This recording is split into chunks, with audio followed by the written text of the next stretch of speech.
بسم اللہ الرحمن الرحیم۔ تمام تعریفیں اللہ رب العزت کی بابرکت ذات پر، اور بے شمار درود و سلام ہمارے نبی محمد مصطفیٰ صلی اللہ علیہ وآلہ وسلم، ان کی ازواج مطہرات، ان کی آل اور صحابہ کرام پر۔ السلام علیکم ورحمۃ اللہ وبرکاتہ۔ محترم ساتھیو، یوں تو پورے ماہ شعبان المعظم میں ہر روز و شب رحمت خداوندی کا نزول خوب ہوتا ہے، مگر ان شب و روز میں اہم ترین شب شب برات ہے، جو 14 شعبان المعظم کا دن گزرنے کے بعد آنے والی 15ویں شب ہے۔ تو اسی رات کے حوالے سے ہم آپ کے سامنے بیان کر رہے ہیں ایسے 5 کام جو آپ کو کرنا لازمی ہے، اس لیے کہ اگر آپ چاہتے ہیں کہ آپ پر رحمت خداوندی ہو، اگر آپ چاہتے ہیں کہ جہنم سے خلاصی ہو، اگر آپ چاہتے ہیں کہ آپ کا شمار نیکوکاروں میں ہو جائے، آپ نیکیاں تقسیم کرنے والوں میں شامل ہو جائیں، گناہوں سے اگر آپ چھٹکارا حاصل کرنا چاہتے ہیں، تو آپ پھر ہمارے نبی صلی اللہ علیہ وآلہ وسلم کے اس مبارک مہینے کو ضرور یہ اعمال کیجیے، خصوصاً 15 شعبان المعظم کی رات میں آپ کو یہ 5 کام ضرور کرنے ہیں۔ یہ ویڈیو حدیث مبارکہ کے ساتھ بیان کر رہی ہوں، تفصیل کے ساتھ، مس مت کیجیے گا، شیئر کیجیے ثواب کی نیت سے، اور اگر آپ نے اب تک ہمارے چینل سعید الدین کارنر کو سبسکرائب نہیں کیا ہے تو فوراً ہمارے چینل کے ساتھ جڑ جائیے، کیونکہ بہترین وظائف اور معلومات آپ کو صرف اور صرف ہمارے چینل پر ہی ملے گی، اور مزید اپڈیٹس کے لیے بیل آئیکن کو دبانا ہرگز نہ بھولیں۔ میرے پیارے ساتھیوں، جیسا کہ ہم نے آپ سے ذکر کیا کہ شعبان المعظم کی 15ویں شب یعنی 14 شعبان المعظم کا دن گزرنے کے بعد آنے والی 15ویں رات، یہ رات بہت اہم ہے فضیلت کے لحاظ سے۔ اس رات کو اللہ تعالیٰ عز و جل کی رحمت کا بندوں پر بے پناہ نزول ہوتا ہے، لوگوں پر انعامات خداوندی کی بے پناہ بارش ہوتی ہے۔ اس رات کا ہر لمحہ اپنے اندر ہزاروں انوار و برکات رکھتا ہے۔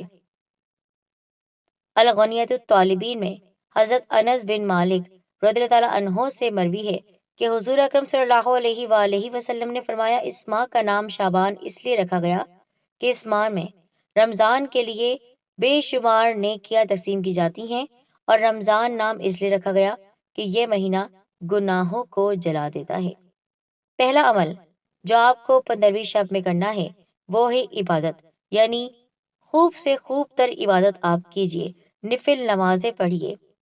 مغرب کے بعد سے دوسرا دن شروع ہو جاتا ہے۔ مغرب کی نماز پڑھنے کے بعد آپ جس وقت بھی فارغ ہو، عشاء کی نماز کے بعد سے لے کر طلوع فجر تک آپ کو عبادت کرنی ہے۔ اور ساتھیو، نزہت المجالس میں ہے کہ حضور اکرم صلی اللہ علیہ وآلہ وسلم نے فرمایا، جو شخص شب برات کو عبادت کے لیے بیدار رہتا ہے، اس کا دل اس دن نہیں مرے گا جس دن کے دوسروں کے دل مردہ ہوں گے۔ حضور اکرم صلی اللہ علیہ وآلہ وسلم کا یہ فرمان بھی سن لیجئے، جو شخص دوزخ سے نجات چاہتا ہے، اسے چاہیے کہ وہ اس رات میں اللہ تعالیٰ کی خوب عبادت کرے۔ اللہ تعالیٰ اس رات میں اپنے بندوں پر 300 دروازے رحمت کے کھول دیتا ہے اور بخش دیتا ہے سب کو، مگر مشرک، جادوگر، نجومی، بخیل یعنی کنجوس، شرابی، سود خور، زانی اور فتنہ باز کو یعنی فتنہ پھیلانے والے کو نہیں بخشتا، جب تک کہ وہ سچے دل سے توبہ نہ کر لے۔ افسوس، کیسی عجب بات ہوگی، ہم باوجود یہ جاننے کے کہ ہم گناہوں میں ڈوبے ہوئے ہیں سر سے لے کر پاؤں تک، ایسے مبارک موقع سے فائدہ کیوں نہ اٹھائیں؟ بجائے نیک اعمال، توبہ استغفار کے اس مقدس رات کو ہم فضول کاموں میں ضائع کر دیتے ہیں۔ نمبر 2، سب سے اہم کام جو ہم بھول جاتے ہیں، روٹھے ہوا کو منا لیجیے، رشتہ داروں سے حسن سلوک۔ صحیح بخاری میں رسول اللہ صلی اللہ علیہ وآلہ وسلم نے فرمایا کہ جو شخص اللہ تعالیٰ اور آخرت کے دن پر یقین رکھتا ہے، اسے چاہیے کہ رشتہ داروں سے اچھا سلوک کرے۔ رشتہ داری کو توڑنے والے کا انجام اگر آپ سن لیں تو آپ کی روح کانپ جائے گی۔ بخاری شریف میں ہے، رسول اللہ صلی اللہ علیہ وآلہ وسلم نے فرمایا، جنت میں کاٹنے والا داخل نہیں ہوگا، یعنی رشتہ داری کاٹنے والا۔ تو اس کا مطلب جو روٹھا ہوا ہے اس کو منا لیجئے، ناراضگی کو دور کر دیجئے۔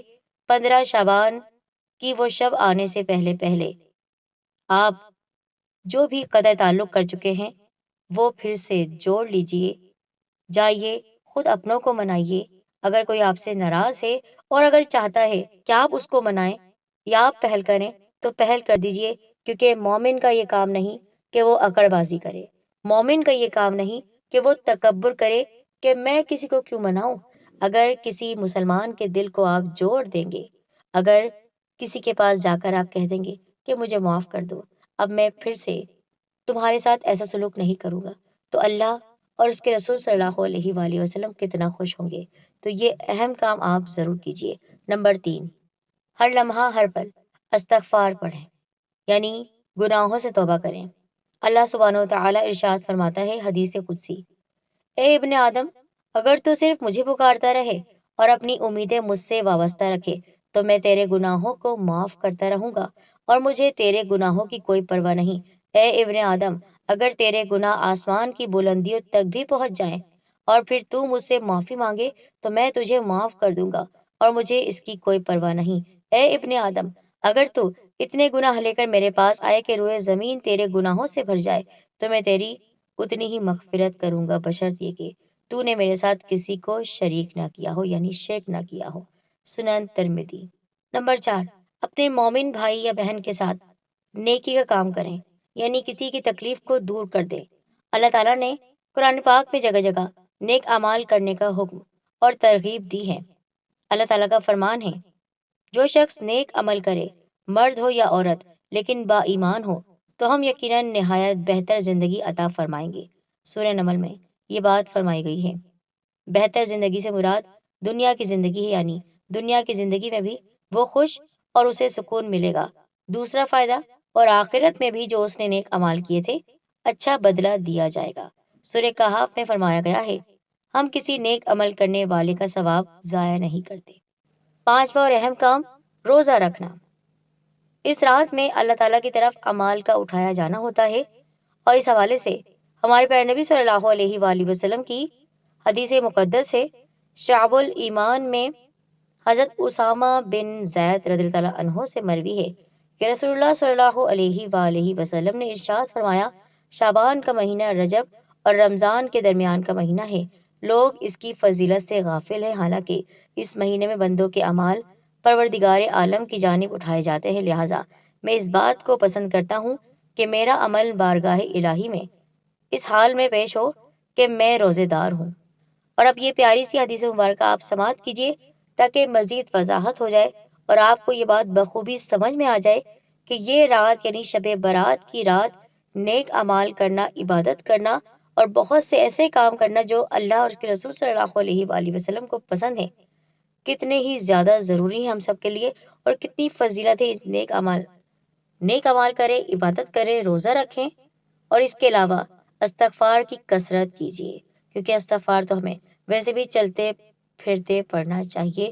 اس ویڈیو کو ضرور شیئر کیجیے، نہ جانے کہاں تک یہ ویڈیو پہنچے گی اور کہاں کہاں نیکیاں پھیلیں گی، تو وہ لاکھوں کروڑوں ثواب جو کسی اور کے حصے میں جانے والے ہوں گے وہ آپ کے حصے میں بھی آ جائیں گے۔ تو صدقہ جاری کے اس کام کو جاری رکھیے، ہمارے ساتھ یوں ہی جڑے رہیے، دیکھتے رہیے یہ پیاری پیاری ویڈیوز جو کہ معلوماتی بھی ہیں، اور ہم نے بہترین معلومات آپ تک پہنچائی ہے صرف اور صرف ہمارے سنی عالموں کے خوبصورت بیانات کی روشنی میں، ان کی اوتھینٹک کتابوں کے حوالوں کے ساتھ۔ تو آپ اپنا بہت خیال رکھیے، دعاؤں میں یاد رکھیے گا۔ جزاک اللہ۔